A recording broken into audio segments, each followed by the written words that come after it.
Aksipot, suarakan aksimu. Pergi berobat ke dokter gigi, kata dokternya gigi kita harus dicopot. Halo teman-teman. Untuk melanjutkan studi itu dulu awalnya sebuah mimpi ya, karena keluarganya cuma ibu, orang tua, bapak yang kerja sebagai guru SD gitu kan. Jadi waktu dulu S2 itu biayai oleh dosen, jadi dapat project dari dosen tapi targetnya itu harus publikasi internasional. Jadi diberi challenge kayak gitulah sama dosennya dulu, sama Prof. Dayar Arba'in. Jadi kalau ini bukan saya menentukan kamu lulus gitu, tapi orang yang tidak kamu kenal gitu. Karena kalau kita publikasi itu kan kita nggak tahu siapa yang mereview jadi jurnal kita. Nah itu jadi terbiasa tertantang dengan hal seperti itu oleh Pak Dayar, sampai suatu saat menyampaikan ke orang tua mau sekolah ke luar negeri gitu. Dana dari mana kayak gitu kan. Bapak sama ibu nggak punya uang kayak gitu. Bisa nanti bisa cari beasiswa. Nah, salah satu di keluarga itu ya Islamifobia ini kan, di luar beritanya lumayan banyak kayak gitu. Jadi khawatir lah anaknya pergi keluar kayak gitu. Jadi karena itu mencoba mencari negara yang aman dan pendidikannya bagus gitu. Ya salah satunya ternyata Swiss masuk list kayak gitu. Dan ketika cari di Swiss informasinya ternyata banyak, ternyata Basel yang dituju itu adalah pusat dari industri farmasi gitu. Ada 2 perusahaan farmasi terbesar di dunia, Novartis sama Hoffmann de la Roche. Kalau sekarang Roche di sini orang sebutnya, Roche itu di sana pusatnya, headquarternya di sana. Nah, mencoba peruntungan dengan sebenarnya ada beasiswa dari Swiss juga, kemudian dari LPDP. Alhamdulillah yang dari LPDP berhasil gitu. Alhamdulillah ya Bu. Jadi teman-teman, Ibu dari awalnya itu membiasakan diri dengan yang namanya tantangan gitu. Jadi kalau misalnya kita diberi tantangan oleh orang lain, kita harus coba nih teman-teman. Jangan kita mungkin ngeluh duluan, tapi kita coba dulu. Karena kita nggak akan tahu kita bisa atau enggaknya sampai kita mencoba itu teman-teman. Nah luar biasa banget Ibu. Dan juga tadi Ibu bilang bahwa ternyata di Swiss itu termasuk yang aman gitu ya Bu. Karena kan biasanya itu beberapa negara ada yang melihat mahasiswa yang minoritas mungkin muslimnya, dan mereka ada yang memang gimana gitu Bu sama yang namanya mahasiswa muslim, apalagi yang jelas gitu pakai jilbab atau mungkin jelas lah pokoknya identitasnya sebagai seorang muslim. Jadi mungkin adakah Ibu pernah mengalami pengalaman-pengalaman yang kurang menyenangkan, atau memang di sana begitu aman gitu Bu? Kalau hal rasis dengan berjilbab nggak ada ya, tapi mereka itu ibaratnya komunitasnya itu beda, ibaratnya masyarakatnya itu beda. Jadi ada yang bertanya langsung ketika dia bisa berbahasa Inggris, dia bertanya langsung. Kalau berbahasa Inggris kan bisa menjelaskan dengan lebih detail dibandingkan ya bahasa Jerman sama bahasa Prancis Ibu, cuma ya untuk survival aja lah kayak gitu. Jadi dia bertanya dalam bahasa Inggris, jadi Ibu jawab gitu. Jadi semakin kita menjawab, mereka semakin teredukasi. Bagaimana sih Islam sebenarnya? Karena mereka teredukasi kan dengan ibaratnya dengan berita apa itu sebenarnya Islam gitu. Apalagi mereka yang jarang mereka kan suka pergi liburan gitu, yang jarang ke negara Muslim. Jadi mereka nggak mendapatkan bagaimana sebenarnya komunitas Muslim itu. Jadi kalau mereka yang terbiasa, mereka itu senang. Misalnya mereka pernah ke Indonesia, gitu, kamu Indonesia, terus dia senang, selamat pagi gitu. Mereka sangat welcome sekali.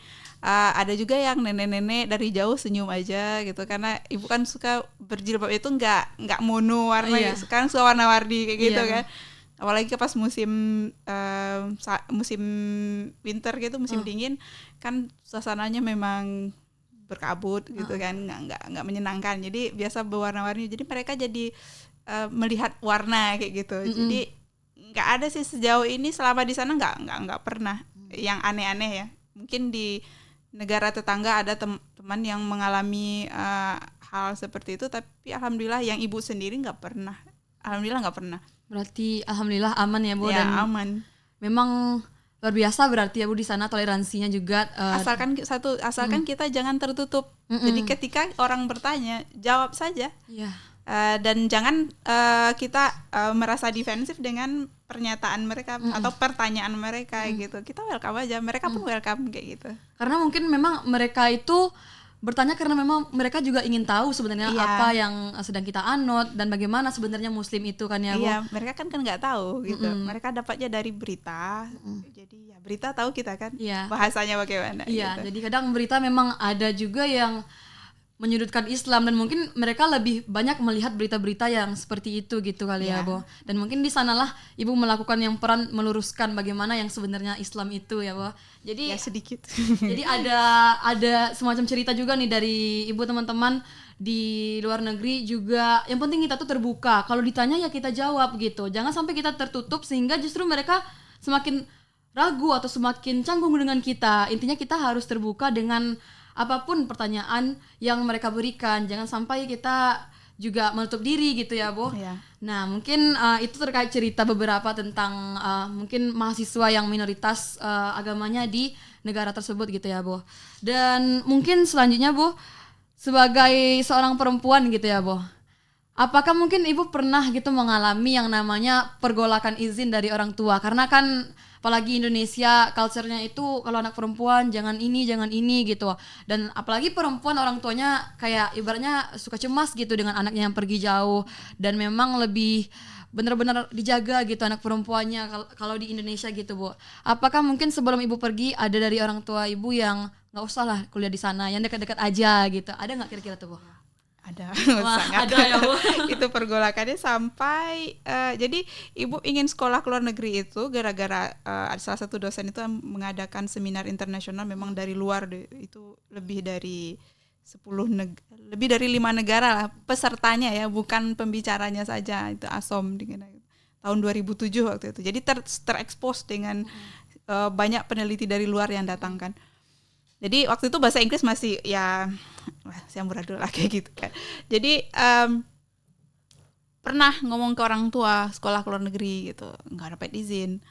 Mulai dari sana mulai membangun kepercayaan, mulai didiskusikan sama dengan orang tua. Ibaratnya kita memberikan informasi kepada orang tua apa yang kita inginkan, bagaimana ke depannya. Ini mereka kan dengan ibaratnya latar belakang mereka kan beda. Ya bapak cuman tamat SMA gitu, ibu tamat SD. Jadi memang mereka membuka, ibaratnya mereka cukup open minded, tapi kita harus memberikan informasi. Cara memberikan informasi itu tergantung kita. Ya, jadi di sana memang challenge kita sebagai anak ya. Gimana kita tidak melawan dan keinginan kita itu tercapai, bagaimana mengkomunikasikannya. Itu butuh waktu. Dari 2007 Ibu mencoba. Dapat izin itu 2015. Dan setelah dapat izin itu ibaratnya semua urusan seperti jalan tol.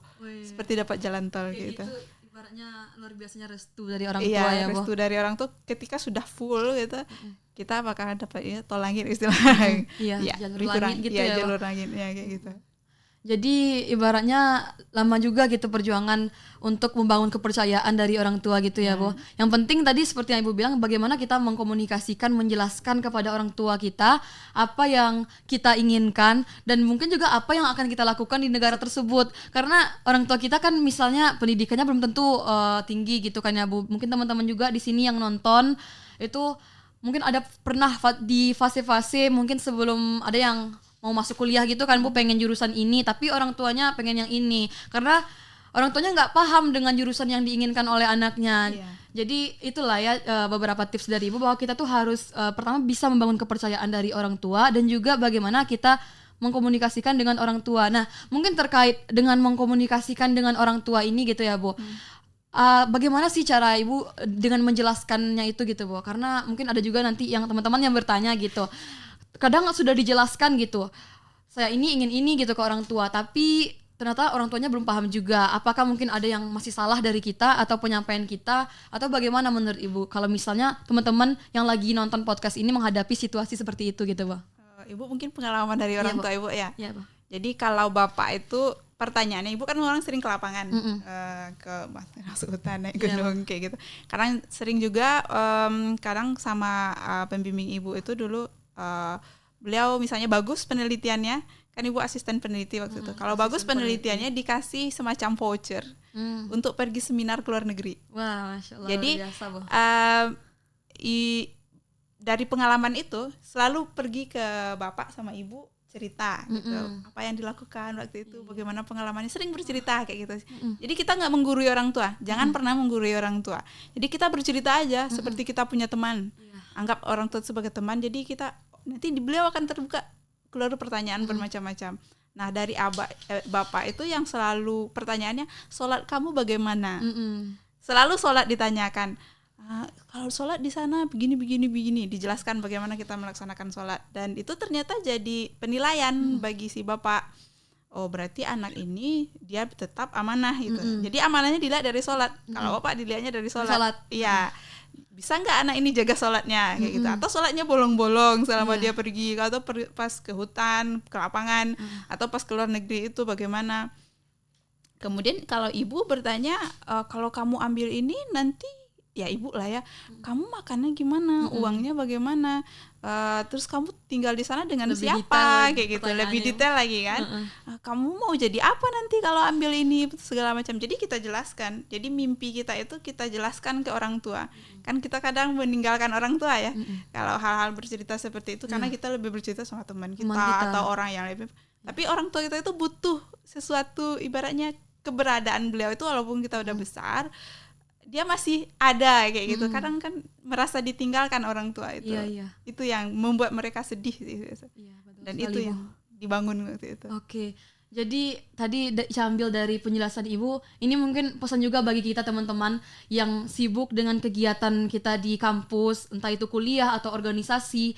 Nah, penting juga kita itu tetap menjaga hubungan kita dengan orang tua, dengan mungkin kita menceritakan aktivitas-aktivitas kita yang kita lakukan. Kadang orang tua itu mungkin butuh sekadar kabar dari kita, karena memang banyak juga dari kita yang mungkin saking sibuknya, terkadang orang tua memanggil lewat telepon, kita mungkin abaikan gitu. Jadi ketika kita sudah menjelaskan nih kepada orang tua kita, apa aktivitas, apa kegiatan yang kita lakukan, itu akan nanti bisa juga ya Bu, akan terbangun kepercayaan dari orang tua kita bahwa kita itu walaupun jauh dari penglihatan orang tua, pengawasan orang tua, tapi kita tetap amanah dengan apa yang diberikan oleh apa yang sudah disampaikan oleh orang tua kita, apa yang sudah diamanahkan oleh orang tua kita. Jadi ini penting untuk teman-teman ya Bu, untuk juga menghubungi orang tuanya, kasih kabar ke orang tua, jelasin kegiatannya di kampus itu ngapain aja, karena seperti yang Ibu sampaikan, orang tua itu juga butuh kabar dari kita loh teman-teman. Benar. Dan juga seperti yang Ibu bilang tadi, bahwa ketika kita itu sudah mendapatkan restu dari orang tua,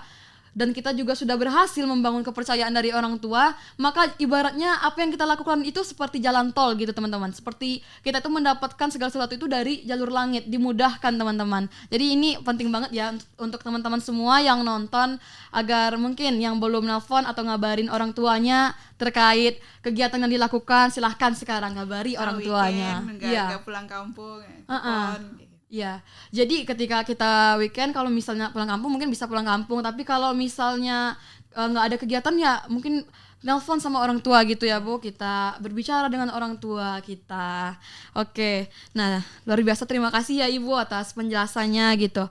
Dan selanjutnya nih terkait persiapan ngurus berkas nih Bu, mungkin Ibu bisa juga nih berbagi cerita apa sih yang Ibu persiapkan ketika sebelum Ibu apply beasiswa LPDP itu untuk S3 di Swiss gitu Bu. Mungkin boleh bercerita nih Bu untuk teman-teman kita yang nonton. Oke. Ini agak panjang ke ceritanya. Ya nggak apa-apa Bu. Jadi ini sebenarnya Ibu persiapannya itu Agustus itu ketemu. Jadi ketemu si calon profesor ini pada acara seminar internasional di Jepang. Waktu itu dapat di Jepang ya Bu? Ya dapat, ibaratnya dapat voucher tadi kan, hasil penelitiannya bagus, dapat voucher kayak gitu, pergi. Memang ketika pergi itu udah diincar. Jadi kan kita ibaratnya kayak gini, kita itu harus tahu sebelum kita apply itu, kita harus tahu dengan diri kita sendiri. Kita maunya apa? Jangan kita orang pergi sekolah keluar, kita sekolah keluar.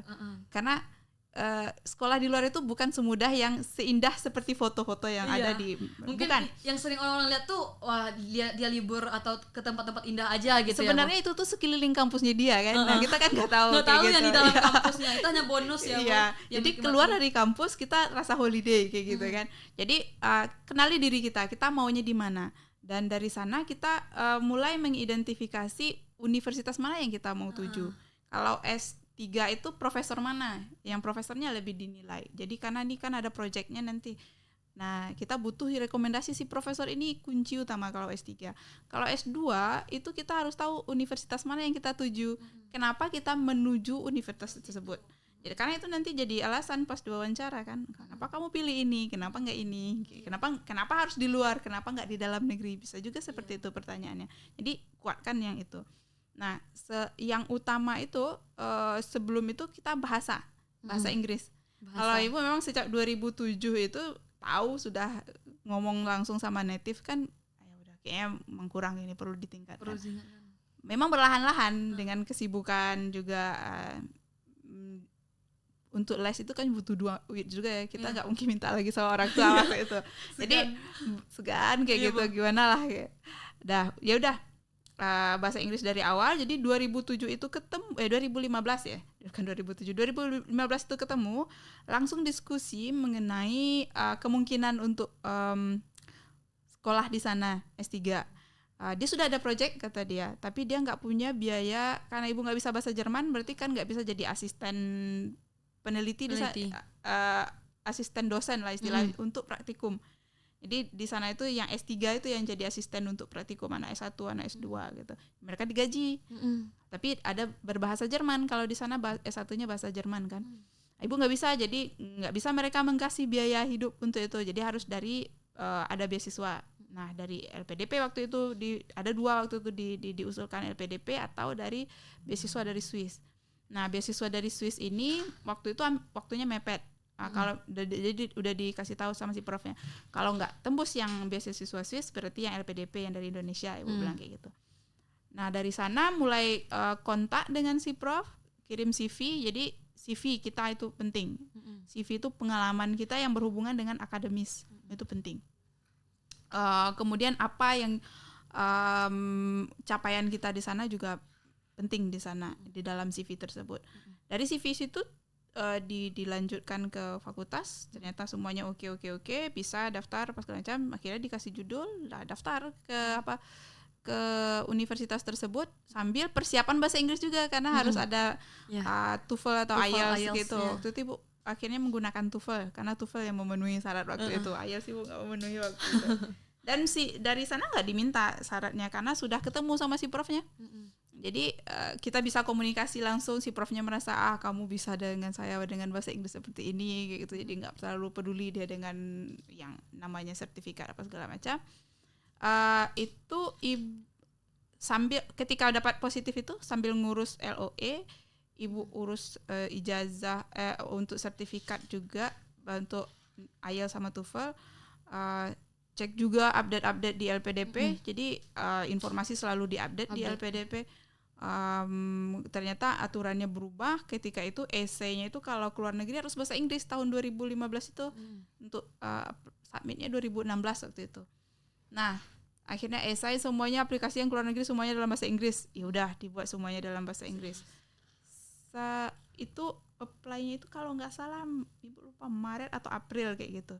Jadi persiapan semuanya itu esai, kemudian ya kalau minat, misalnya ada yang minat sekolah ke luar negeri, waktu lulus langsung, sekarang nggak tahu ijazahnya udah ada bahasa Inggris atau masih bahasa Indonesia. Kalau masih bahasa Indonesia langsung translate ke bahasa Inggris. Kalau mau sekolah ke luar negeri. Kalau ada niat aja tulis saja langsung. Ibu dulu ada niat saja sih. Kita kan nggak tahu rezeki kita. Jadi ya udah lakukan itu. Itu syarat-syarat itu, jangan nanti hal yang sepele itu membuat lama. Jadi semuanya udah oke, ibu, semuanya udah oke, CV semuanya udah dibuat dalam bahasa Inggris, ijazah sudah, esai waktu itu yang agak kelimpungan sama riset proposal. Kalau S2 itu kita harus tahu apa saja yang kita pelajari per semester itu. Ada mata kuliahnya semester berapa, kita ada penelitiannya atau tidak. Jadi kita harus bikin semacam review dulu apa yang kita tuju itu. Kalau S2 waktu itu ibu pernah teman minta bantu, teman kami kenal di IG awalnya, karena dia dapat dari YouTube juga info tentang ibu. Jadi dihubungi lewat IG, kemudian diskusi juga biaya hidup di sana bagaimana segala macam. Sekarang kan ada PPI, PPI negara. Nah, jadi bisa di IG-nya bisa di chat kayak gitu. Kalau mau nanya-nanya sama siapa bisa gitu. Atau dapat informasi seseorang dari acara-acara YouTube sekarang banyak kan, bisa orang lumayan bagus lah untuk kita berinteraksi dengan orang lain lebih mudah. Zaman ibu dulu sangat susah ya, kita cari informasi sendiri. Ya, harus lebih gesit kita cari Kita informasi. yang lebih gesit. Ya. Sekarang informasi banyak, kita yang memfilternya lagi kan. Itu yang susahnya itu kalau S3 riset proposal. Karena ibu sampai di drop sama si prof itu dikasih banyak referensi. Jadi dalam waktu yang singkat itu menyaring sekian banyak literatur, dibuat dalam bentuk proposal, kemudian kirim ke si prof, balik ke sini lagi, dan perbaikan seperti itu. Lumayan singkat waktunya, April, Mei keluar pengumuman wawancara, Juni keluar pengumuman lulus, langsung PK. November 2016 itu ibu berangkat langsung ke situ. Jadi lumayan singkat jeda waktunya. Dan wawancaranya juga dalam bahasa Inggris ya? Wawancara dalam bahasa Inggris waktu itu. Dia ada waktu zaman ibu ada semacam leaderless group discussion gitu, sama essay on the spot gitu dalam bahasa Inggris. Jadi itu memang harus disiapkan. Jadi kita harus baca dulu apa LPDP. Kadang aturan itu berubah-ubah. Yeah. Setiap tahun ibu lihat ya, ibu mengamati sejak 2016 tuh sudah banyak perubahan. Jadi kita harus update itu. Dan kita kenali diri kita update dengan apa yang kita target, beasiswa yang kita targetkan tersebut, sehingga kita match dengan aturan yang telah tertulis. Jangan kita nggak nyambung. Dan satu hal LPDP ini yang menarik, Ibu. Kalau ada hal misalnya orang tersebut tidak tahu, Ibu pengalaman pribadi ya, kalau orang tersebut tidak tahu tentang LPDP tersebut, jangan ambil dia berkomentar negatif tentang sesuatu, jangan itu membuat semangat kita mundur. Tanyakan ke dia, ada telepon online, ada telepon Kak, sama apa satu lagi email kalau nggak salah, telepon juga bisa. Mereka lumayan responsif LPDP. Jadi kalau ada yang ragu, tanyakan saja ke sana atau yang berpengalaman. Jangan komen negatif dari orang lain membuat semangat kita mundur, jangan. Lanjut aja. Soalnya ibu pengalaman di situ. Oke. Jadi ibaratnya tadi beberapa poin yang Ica tangkap dari ibu, bahwa sebelum kita apply beasiswa itu kita juga harus tahu negara yang kita tuju itu dan universitasnya itu, kenapa alasan kita pengen ngambil universitas tersebut gitu kan ya Bu. Satu, kalau di Swiss ini ada jurusan tertentu yang sangat spesifik yang dia itu memang top untuk itu. Dan itu bagus untuk alasan kita nanti pas wawancara LPDP kalau kita lulus, itu sebagai bukti nanti dari ternyata kayak teman ibu itu dia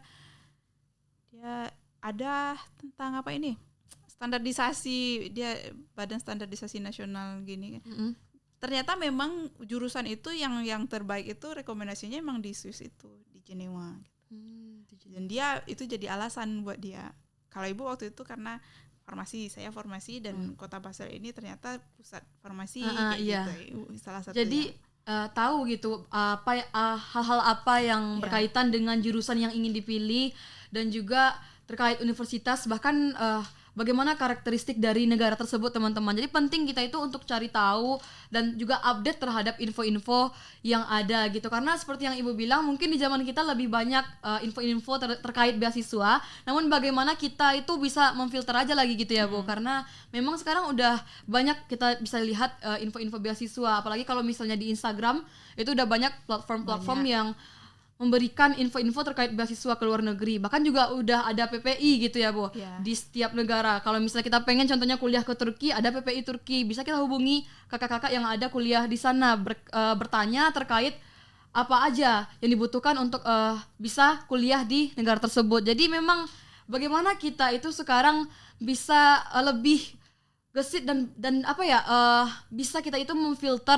terkait info-info yang ada gitu ya Bu. Satu hal kalau mengenai esai ya, esai itu kan berhubungan dengan diri kita pribadi. Sekarang ibu lihat lumayan banyak esai-esai, contoh guideline-nya kayak gitu. Ya, esai Jadi pun intinya gitu. Kalau ibu pribadi ya, jadi diri sendiri. Jadi diri sendiri dan kaitkan pengalaman kita di masa lalu, yang sekarang dan yang akan datang dengan jurusan yang akan kita ambil. Jadi ada semacam garis lurus yang kita ambil dari apa gitu. Jadi yang sekarang kalau ada yang minat untuk, nggak tahu, kita kan nggak tahu ya rezeki kita itu bagaimana. Jadi cobalah untuk menorehkan sesuatu yang baik dari sekarang. Selagi ibaratnya jangan buang-buang waktu lah gitu. Sekarang waktu untuk buang-buang waktu tuh lumayan banyak ya dengan scroll aja HP ya. Kadang emang iya Bu, sekarang kan banyak aplikasi hiburan untuk anak muda, tanpa kita sadari ternyata kita udah scroll 2 jam, 3 jam, dan itu membuang-buang waktu, padahal banyak yang bisa kita coba gitu ya Bu. Dan juga terkait tadi, berarti Ibu udah bisa 2 bahasa ya Bu? Inggris, Jerman, walaupun itu untuk survive, itu survival aja untuk survive, berarti kan tapi Ibu udah pernah coba gitu ya Bu untuk berbicara sedikit, tapi sekarang udah hampir kaku. Bahasa itu kan masalahnya praktis ya. Jadi selama di sana punya teman tandem untuk bahasa Jerman, jadi asik ada punya tandem orang ini mau belajar bahasa Indonesia. Iya. Gue mau belajar bahasa Jerman kayak gitu. Tapi ya gitulah. Jadi berarti waktu Ibu di Swiss itu Ibu juga jadi asisten dosen ya Bu? Nggak bisa, waktu itu nggak bisa jadi asisten dosen karena nggak bisa bahasa Jerman. Karena S1 itu kan bahasa Jerman. Ada ibu bantu tapi nggak full gitu. Berarti ada pengalamannya kayak gitu. Emang diekspos sih sama si prof bagaimana pelaksanaan pembelajaran praktikum di sana, kuliah di sana gitu. Oke Bu, terima kasih Bu. Nah, jadi terkait yang tadi nih Bu, penting juga nih Ica highlight teman-teman, bahwa ketika kita membuat esai itu kita ya jadi diri sendiri aja gitu. Nggak perlu kita tuh terlalu melebih-lebihkan atau bahkan kita ngarang gitu teman-teman, karena bakal juga jelas gitu bedanya ketika kita tuh ngarang dan melebih-lebihkan sesuatu gitu ya Bu. Wawancara kelihatan. Iya, pas di wawancara itu terbuka kedoknya semuanya apa yang ditulisnya gitu ya Bu. Dan juga terkait tadi nih Bu, kan apalagi misalnya kita ini mahasiswa yang ada di Indonesia dan mungkin khusus yang ada di Minang gitu Bu, karena kita bahasa daerahnya masih sangat kental, dan juga dalam berinteraksi sehari-hari itu banyak mahasiswa yang memang masih menggunakan bahasa daerah.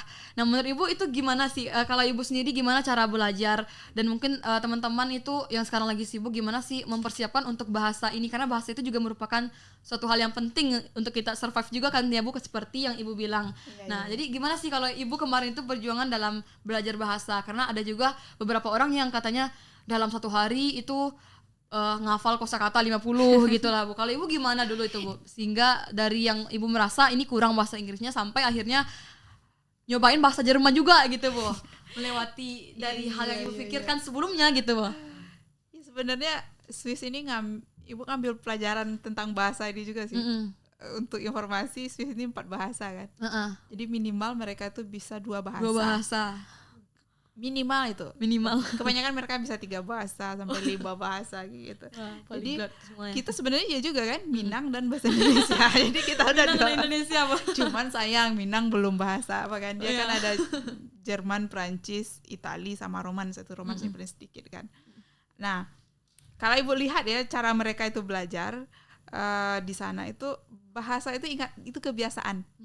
Jadi harus kita praktekkan setiap hari. Jadi mereka itu biasa belajar, Ibu kan sempat dapat les bahasa Jerman gratis dari kanton, ibaratnya dari Pemdanya kayak gitu. Selama 1 semester. Nah, dalam belajar bahasa Jerman itu dia menyampaikan dalam bahasa Jerman. Kalau kita di sini gimana? Dalam bahasa Indonesia, dalam bahasa Inggris? Dalam bahasa Indonesia di sana. Nah, dia menjelaskan semuanya dalam bahasa Jerman. Kita pusing, dia nggak peduli. Dia ngomong apa gitu. Nggak peduli. Sampai akhirnya temen yang bisa bahasa Inggris, lu ngerti gak gitu? Gue gak ngerti. Akhirnya kita belajar kan ngeliat itu. Jadi sebelum masuk kelas itu kita jadi siap-siap dulu gitu. Nah, setelah itu dia menyarankan kalau di kampus, mungkin kalau mau meniru ya BMKM mau meniru juga boleh. Ada tandem, namanya program tandem belajar bahasa. Dia dibikin pengumuman. Nanti siapa yang pengen belajar bahasa Jerman, siapa yang mau cari tandem bahasa Prancis, bahasa Itali, banyak-banyak bahasa. Waktu itu Ibu menawarkan bahasa Indonesia, kebetulan ada. Dan Ibu ada cari yang mau bahasa juga Jerman. belajar bahasa Iya, Indonesia. ada yang belajar bahasa Indonesia. Nah, di sana gitu. Jadi prakteknya di sana. Mahir, tapi ketika mahir bahasa Jerman, bahasa Inggris agak amburadul kayak gitu. Tapi untung di kampus berbahasa Inggris, jadi nggak terlalu amburadul. Tapi kebiasaan menukar-nukar. Tapi ini nggak bagus kalau Ibu ya.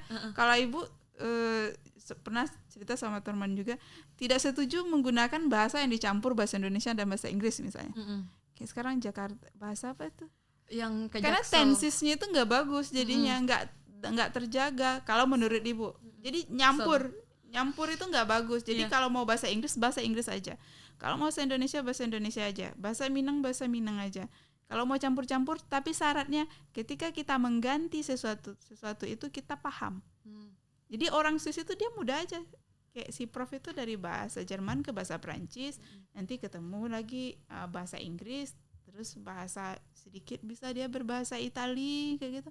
Enak aja dia, tapi dia nggak pernah mencampur bahasa Inggris dengan bahasa Jerman. Yang Ibu lihat ya, nggak pernah mereka tuh ngomong yang nyampur-nyampur kayak gitu. Itu yang Ibu lihat yang belajar gitu. Jadi bahasa itu kebiasaan. Jadi biasakan kayak gitu. Carilah teman tandem. Karena itu sangat penting. Bahasa itu ada 4 komponen kan, seperti di IELTS itu kan ada membaca, menulis, mendengar, sama speaking, berbicara. Jadi ini harus seimbang. Ketika kita belajar kita harus seimbangkan dengan mendengar. Kalau untuk IELTS itu biasanya kalau kita sudah awalnya itu 5,5 dengan 1 bulan kita intensif gitu bisa dapat 6. Ada orang yang 2 bulan bisa langsung dapat 7,5. Jadi kalau kita intensif gitu atur jadwalnya itu misalnya pagi. Penting konsisten ya, Bang, walaupun sedikit-sedikit. Nggak masalah, yang penting kita yang 4 komponen itu dilaksanakan. Kalau mau sekolah keluar 4 itu harus dilaksanakan. Karena kita harus menulis, kita harus ngomong, kita harus mendengar orang, kita harus membaca nanti informasi apa segala macam gitu. Karena naik kereta kita apalah dibicarakan, ternyata ada emergency kita duduk-duduk aja seperti itu. Ya, seperti itu. Jadi dia harus diseimbangkan.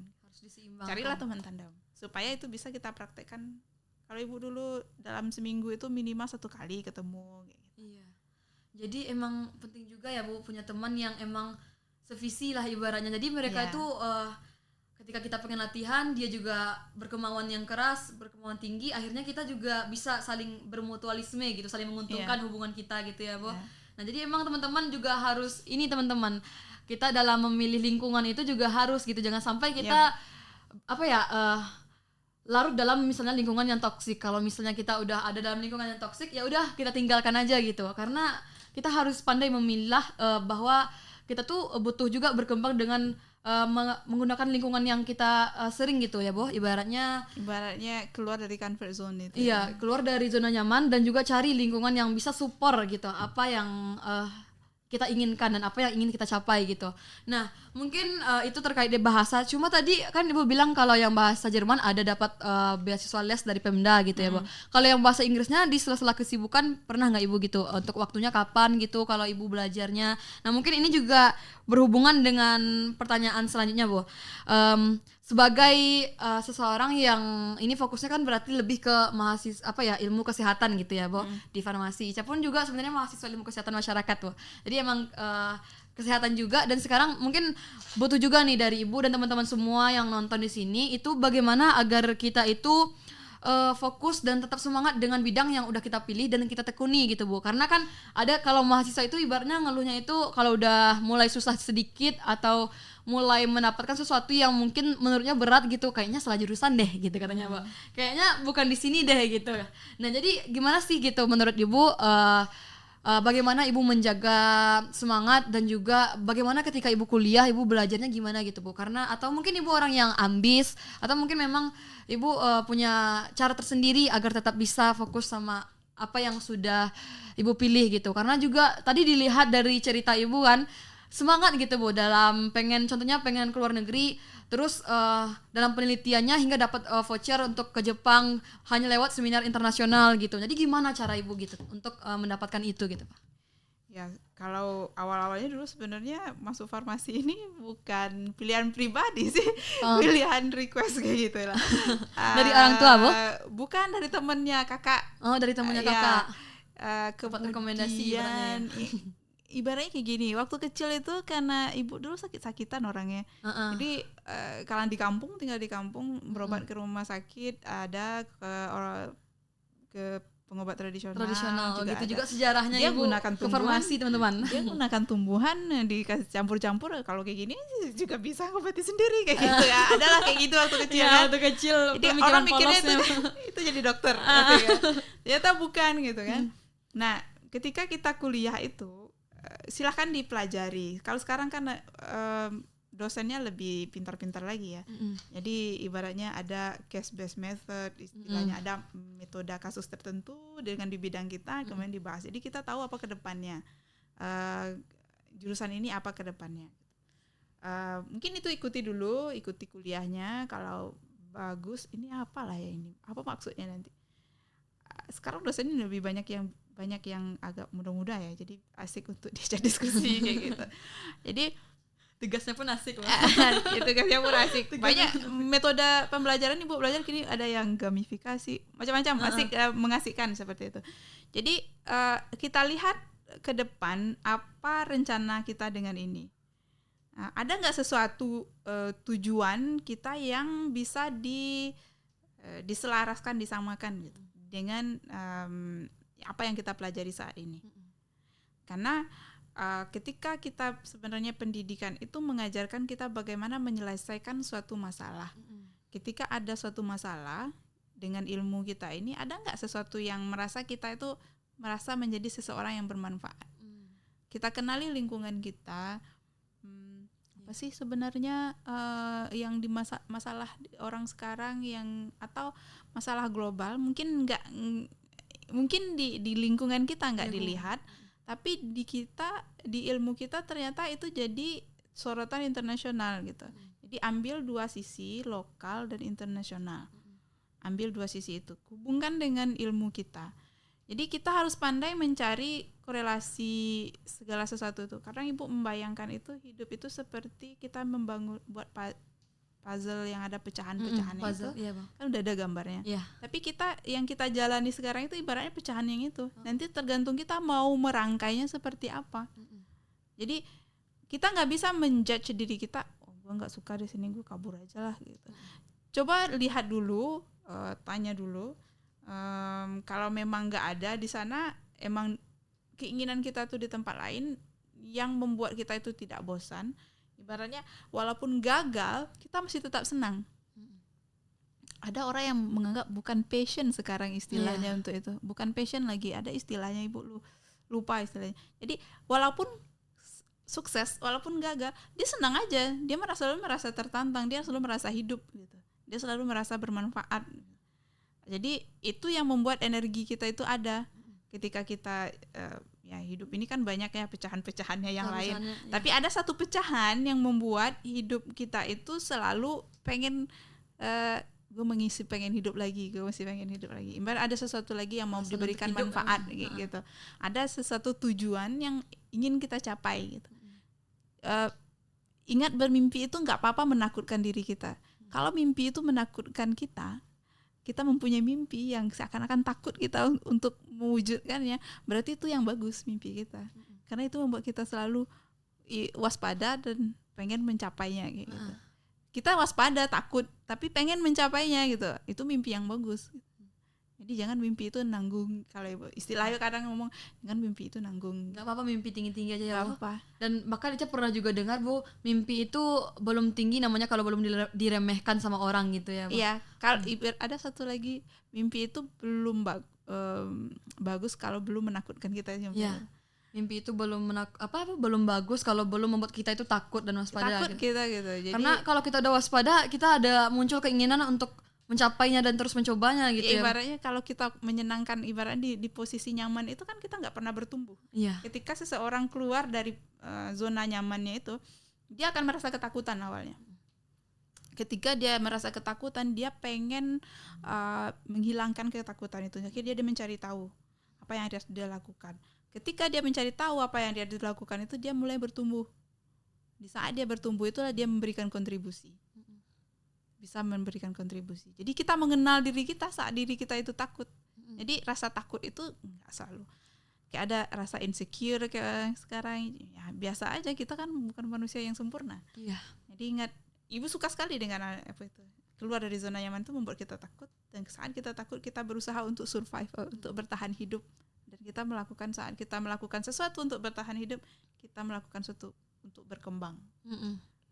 Jadi takut itu nggak selalu buruk ya, Bu. Justru takut itulah yang membuat kita akhirnya berusaha untuk survive dan membuat diri kita itu jadi lebih kuat gitu untuk menghadapi segala tantangan kehidupan yang bahkan mungkin lebih banyak lagi di dunia ini yang akan kita hadapi gitu ya. Nggak tahu kita sekarang. Tantangan kehidupan sekarang sudah semakin banyak gitu ya, Bu. Beban hidup juga sudah semakin bertambah rasanya.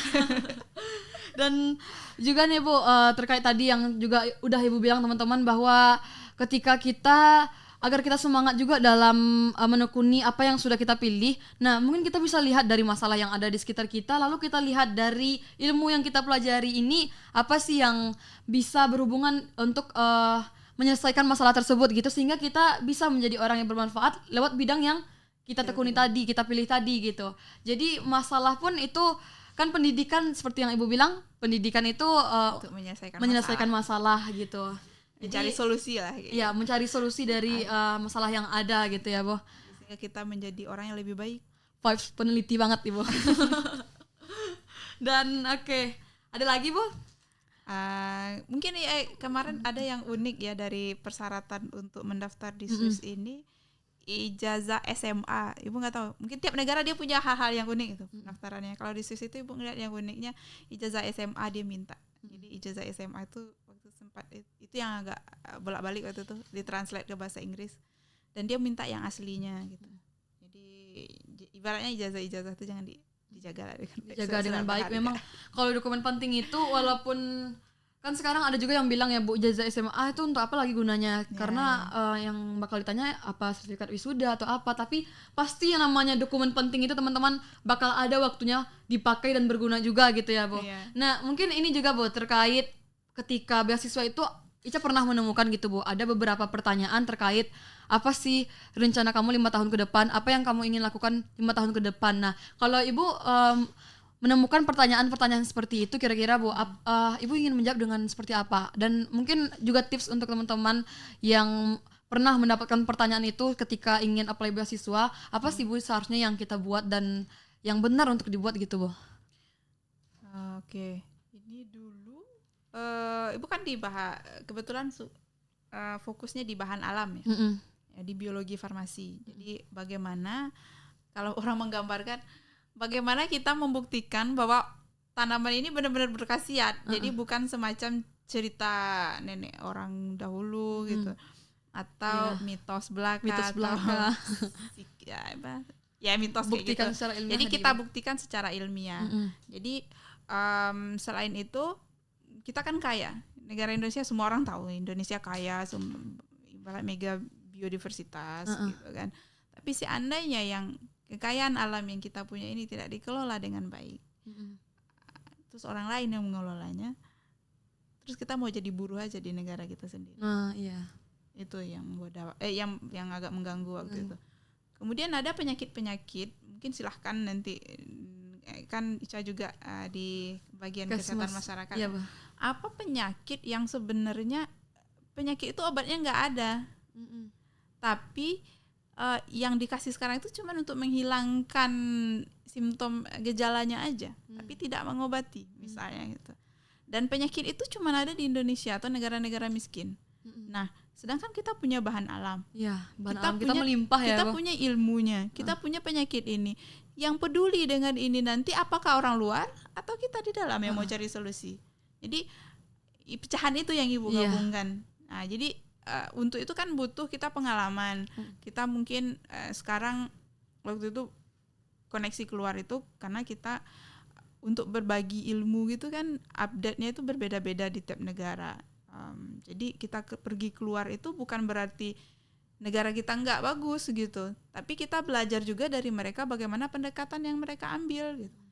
Jadi sekarang banyak student exchange apa gitu tuh bagus untuk mobilisasi mahasiswa. Juga ada sekarang program MBKM gitu ya, bahwa Merdeka, program kampus Merdeka. Jadi kemarin ada tuh anak-anak mahasiswa UNAN 7 orang berhasil ke luar negeri. Selamat untuk teman-teman. Selamat, itu keren itu. Jadi manfaatkan itu.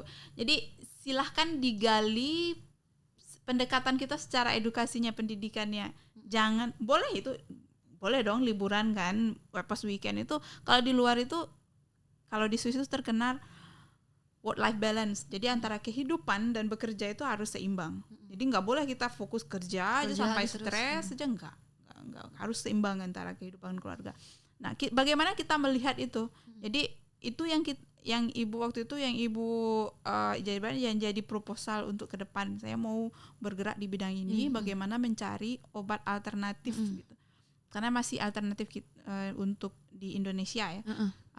obat alternatif untuk ini. Apalagi dengan kehidupan ekonomi masyarakat kita itu banyak yang menengah ke bawah gitu. Nggak semuanya yang mampu beli obat mahal-mahal itu kan. Jadi itu aja yang Ibu ambil waktu itu.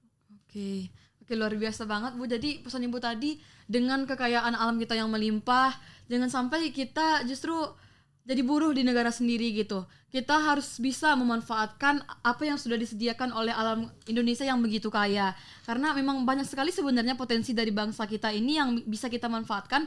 Tergantung kita ini mau nggak ikut menjadi pengelolanya atau hanya sebagai nanti penikmat namun yang mengelola dari luar gitu ya Bu. Nah, bidang lain masih banyak. ya di Dan bidang lain pun silakan juga banyak. Lihat di bidangnya masing-masing. Banyak Jadi potensi. sama-sama bergerak.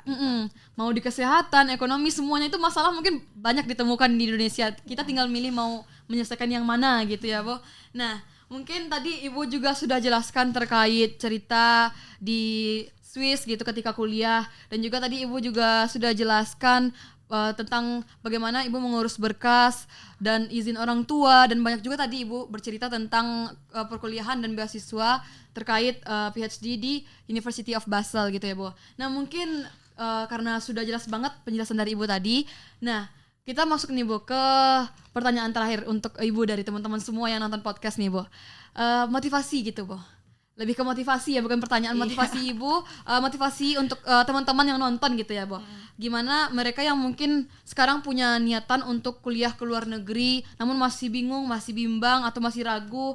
Nah, kira-kira bagaimana gitu Bu agar mereka tetap bisa semangat dan bisa untuk terus seperti yang Ibu bilang tadi, jangan sampai kita goyah karena omongan orang lain. Nah, mungkin teman-teman yang juga sekarang masih kuliah dan pengen niatan kuliah ke luar negeri, mungkin Ibu bisa kasih pesan apa aja yang harus mereka lakukan dan apa juga yang harus mereka pertahankan, mungkin kebiasaan baik yang mereka bangun sekarang untuk kuliah ke luar negeri gitu Bu. Mungkin boleh disampaikan Bu.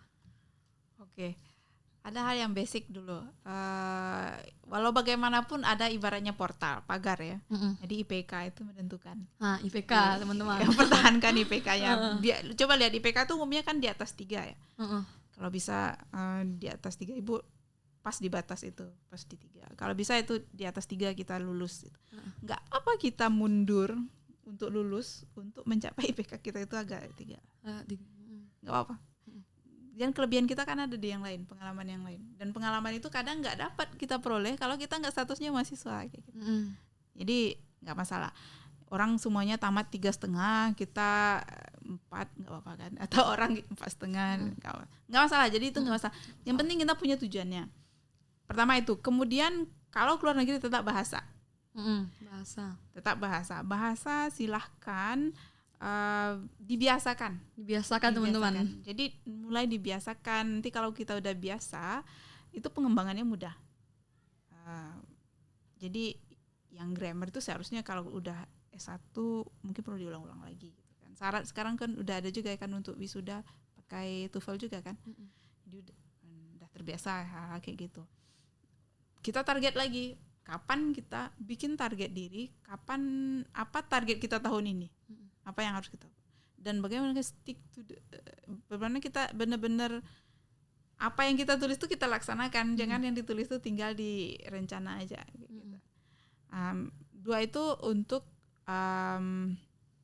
mau sekolah ke luar negeri. Dan satu hal, kalau Ibu pribadi, hal yang penting itu di luar itu ideologinya sangat beragam. Sangat beragam. Silahkan tetapkan ideologi kita dengan jelas. Itu menentukan identitas kita. Berapa kali teman-teman Ibu ingin menggoyahkan jilbab apa segala macam. Itu tuh tergantung kita. Kalau kita sudah kuat, apa yang mau kita, ibaratnya komitmen kita sudah jelas, mereka hormati kok. Bahkan ketika makan di sana itu harus campur dengan daging yang nggak halal, dia bilang ini untuk teman saya, dia nggak bisa makan daging seperti ini, dia nggak bisa seperti ngomong seperti itu. Jadi tentukan kita itu siapa, jangan mudah digoyah oleh orang lain, dan berargumen itu dengan sopan. Kemudian tepat waktu itu juga penting. Walau jujur itu Ibu punya banyak pengalaman dengan jujur itu. Pengalaman baik, ibarat banyak yang membantu. orang nggak suka kalau kita itu aneh-aneh. Tiga hal itu, yang selebihnya itu kita intinya mau mempelajari hal yang baru. Kalau kita mau sesuatu silahkan dipelajari dulu.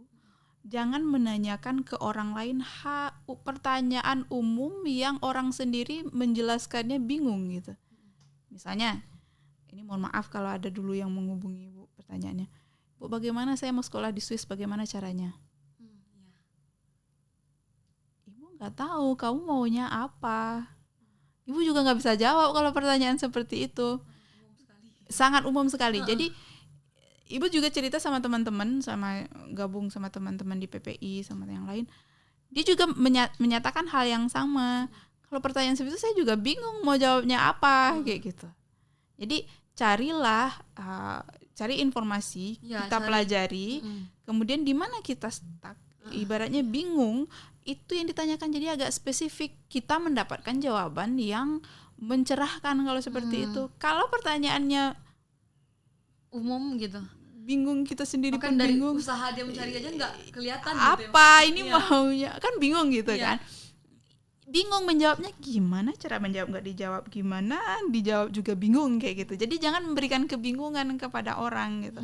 Karena itu menggambarkan kita sebenarnya bingung, dia ini sebenarnya mengada-ngada. Bisa kan dari orang itu menyampaikan pesan, orang ini mengada-ngada, kita kan bisa melihat, menganalisisnya kayak gitu. Jadi kemampuan menganalisis seperti itu. Jadi kalau Ibu tipsnya 4, lebih kurang 4 itu saja. Dan ingat syarat administrasi dan kemampuan, ibaratnya nilai diri kita yang harus kita kembangkan. Jangan kita merasa defensif ketika ibaratnya merasa orang ini gimana, pertanyaan ini menjatuhkan saya. Kadang dia itu mungkin gimana ya, dia nggak tahu gimana cara mulai ngomong, atau dia mungkin grogi seperti Ibu tadi awal grogi gitu kan. Kita nggak tahu gitu kan. Jadi nggak usah itu. Jadi jangan terlalu diambil pusing. Ibaratnya apapun pernyataan orang, kata-kata orang, kalau rasanya itu membuat kita sedih, langsung buang. Oleh kita pikirkan sebentar, kita evaluasi ini benar atau salah. Jadi kita bisa memperbaiki diri juga. Kita kan nggak selalu benar ya. Kadang ya. Manusia nggak sempurna.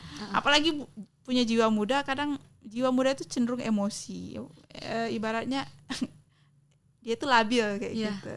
Jadi ibarat senyawa itu dia nggak stabil, dia mudah berubah-ubah. Jadi itu kita evaluasi diri kita. Kalau nggak penting rasanya, ya udah anggap aja ini celotehan burung di pagi hari yang enak untuk didengar, kita lanjutkan. Kalau nggak enak ya kita tinggalin aja. Oke. Insya Allah luar biasa, banyak sekali tips dari Ibu nih teman-teman. Baik tadi dari bagaimana kita usahakan untuk menjaga IPK kita, lalu juga terkait bahasa. Nah, mungkin kita bisa mulai dari sekarang cari lingkungan untuk saling belajar terkait bahasa ini, dan juga terkait tadi ideologi yang Ibu bilang bahwa memang saya lupa nih Bu siapa yang bilang yang bunyinya seperti ini Bu, bahwa harta yang terakhir yang paling berharga yang dimiliki oleh seorang pemuda adalah ideologi gitu. Jadi kita juga harus kuat dalam menjaga ideologi kita teman-teman, karena bisa jadi di luar itu banyak hal-hal yang akan menggoyahkan. Dan yang terakhir itu, sebelum kita bertanya kepada orang lain itu, kita juga harus usaha dulu gitu. Jangan sampai kita menanyakan pertanyaan-pertanyaan yang umum gitu. Contoh, bagaimana caranya kuliah ke Swiss, padahal sudah banyak penjelasan-penjelasan terkait bagaimana persyaratan untuk kuliah di Swiss dan sebagainya gitu. Nah, nanti ketika kita udah cari tahu dan nanti ada yang mungkin ragu atau apa, baru boleh untuk ditanyakan gitu ya Bu. Jadi harus ada usaha teman-teman, jangan sampai kita nggak kelihatan usahanya gitu, sehingga orang yang menjawab pun bingung gitu, bingung mau menjelaskan apa gitu. Dia maunya kuliahnya di mana, jurusannya apa kayak gitu, kita kan bingung jadi ya. Kadang itu bukan jurusan kita kan, kita nggak pun. Gimana caranya sinyal gitu ya Bu. Oke, nah alhamdulillah terkait sesi kita untuk menggali inspirasi dan informasi dari Ibu udah sampai di penghujung, dan di sini kita dari Kominfo BMKM Unan ada sesuatu yang luar biasa gitu Bu untuk Ibu, mungkin agak sedikit diajak flashback Bu sama teman-teman Kominfo, yaitu mungkin boleh ya teman-teman Kominfo, apa nih kita mau nebak apa nih kita kira-kira? Tebak gambar Bu. Jadi tebak gambar terkait yang ada di Swiss gitu. Barangkali Ibu pasti masih ingat lah tentunya, karena keindahan di Swiss itu sangat kuat kali dalam ingatan gitu, Bu. Oke. Nah, Ini rasanya di apa nih? ini di mana nih Bu kira-kira? Ayo. Tebaknya di mana, Bu? Dia di daerah Lauterbrunnen naik ke atas yang puncak pemain James Bond zaman dahulu kala pernah dulu James Bond di sini hampir. Yang jelas salju nih, Bu. Iya, waktu itu pas winter kan puncaknya itu. Aduh, lupa nama daerahnya. Iya. Mungkin ada cerita Ibu di sini, Bu? Iya, ini jalan sama temen waktu itu pas winter. Ini berapa suhunya nih, Bu? Itu Minus ya Allah. Pasti itu tangan udah nggak pakai itu udah keriput. Iya, waktu itu sempat teman pusing dia kan. Lupa pula kasih tahu bahwa ini ketinggiannya lumayan tinggi. Jadi harus ada adaptasi. Jadi langsung pergi ke atas puncak dulu. Mungkin pengalamannya. Jadi harus ada adaptasi dulu dari yang rendah ke tinggi. Jadi waktu itu ibu salah karena nggak lupa juga tanya teman ini. Langsung ke puncak paling tinggi. Puncak paling tinggi. Iya. Langsung dingin. Lupa ibu nama tempatnya. Apa, Bu?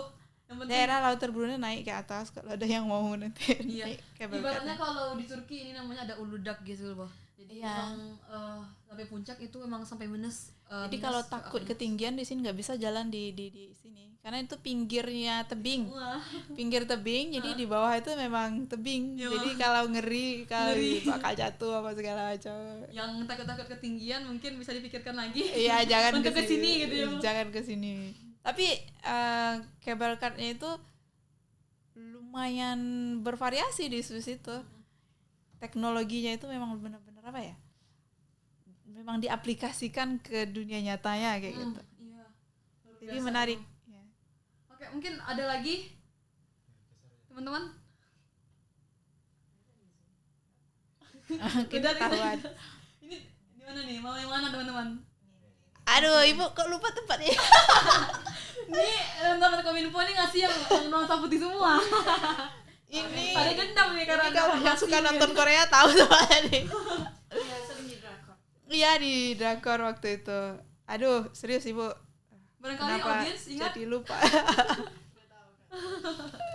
Iya, ada kastil di sini nih. Nanti coming soon kita ke sana ya. Iya, Amin, amin. Kominfo. Kominfo Iya, yang podcast di di sana. sana. Ini seru tempatnya, bagus ini tempatnya. Jadi Emang. ada pulau seperti pulau kecil. Dia naik bus ke sini. Dan di sini gantian nih orang ini licin ini. Jadi kalau salah jalan nih masuk danau langsung dingin. Dingin, iya. diawetkan. Sama kayak Terus dingin emang waktu itu. di Swiss tuh potensi apa ya, setiap sudutnya tuh kayaknya berpotensi untuk wisata semua ya, Pak. Dan hati-hati karena alam bagus itu. Iya, yang menenangkan juga kayak anak Pak Ridwan Kamil yang apa ya, Bu? Iya ya itu kita sedih juga Turut ya berduka dengarnya. cita juga kita. Duka-cita. Sedih juga sih dengar itu tuh waktu pertama. Jadi memang dia indah, tapi itu waktu ibu di sana kecelakaan itu juga tinggi. Misalnya hiking itu juga tinggi, berenang itu juga, tapi hiking paling tinggi sih apa ya kecelakaan yang terjadinya. Jadi harus hati-hati. Ibaratnya kenali Medan gitu. Kenali Medan. Sama dengan kita mau kuliah di sini, pelajari dulu apa semester 1, 2, 3 apa yang dipelajari kayak gitu. Kayak gitu juga kita kalau pergi ke sini kemana mau kita kunjungi, apa aja kondisi di sana. Informasi lumayan banyak.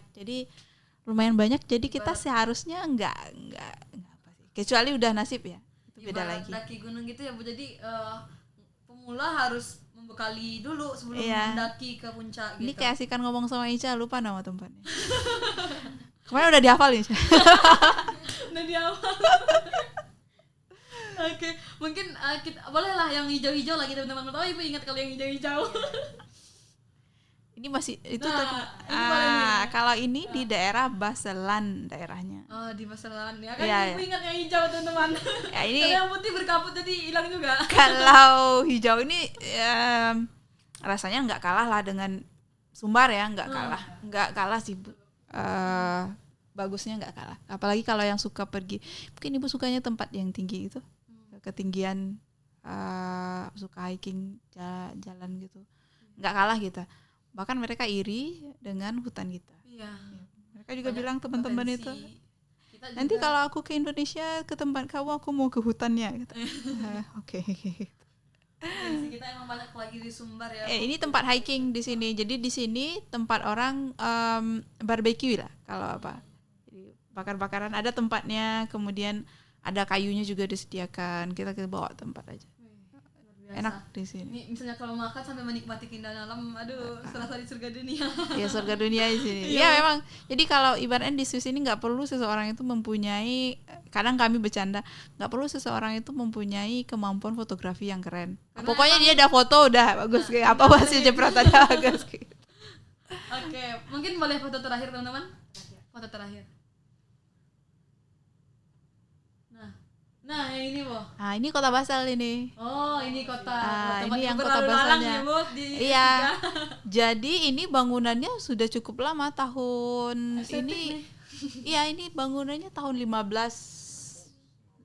Ya sekitar 15.000 sekian gitu. Ada yang 14.000. Jadi dijaganya bangunannya itu. Jadi Pondasi luar negeri itu kok. kota, iya kota ibaratnya dia kan mempunyai semacam city town-nya itu.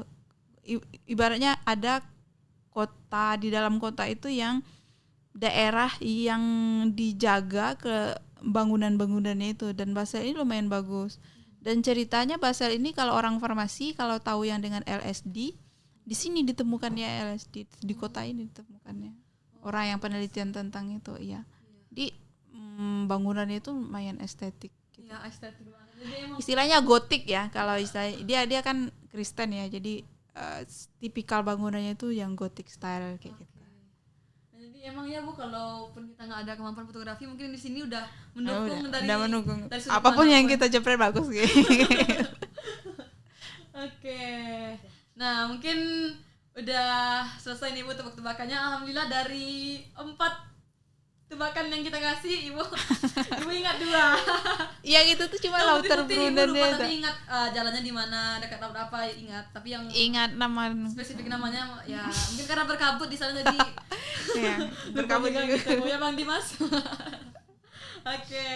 Nah, mungkin karena udah Ibu tebak juga nih, Bu.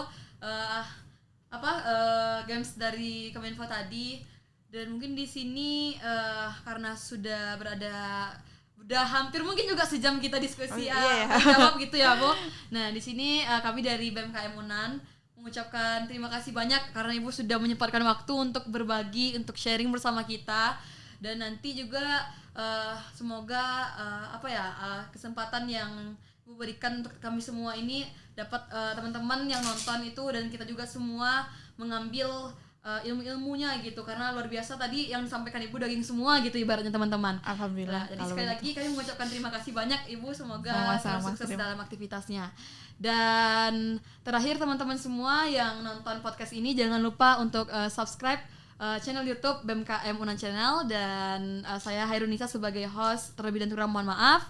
Dan Ibu juga ya, mohon maaf jika ada kata yang tidak pada tempatnya atau kalau ada yang kurang bermanfaat silakan di skip aja ya. Oke. Itu biasa. Sekali lagi kita ucapkan kepada Terima kasih Ibu juga Ya, atas Bu. undangannya. Iya, Bu. Sekali lagi kita ucapkan terima kasih kepada Ibu Nova Syafni yang merupakan salah satu dosen Fakultas Farmasi Universitas Andalas dengan pengalamannya yang sangat luar biasa. Dan mungkin kita tutup juga pertemuan podcast kita pada hari ini. Teman-teman semua, sampai jumpa. Assalamualaikum warahmatullahi wabarakatuh. Sampai jumpa di aksi pot berikutnya. Lancar Ica. Aksipot, suarakan aksimu.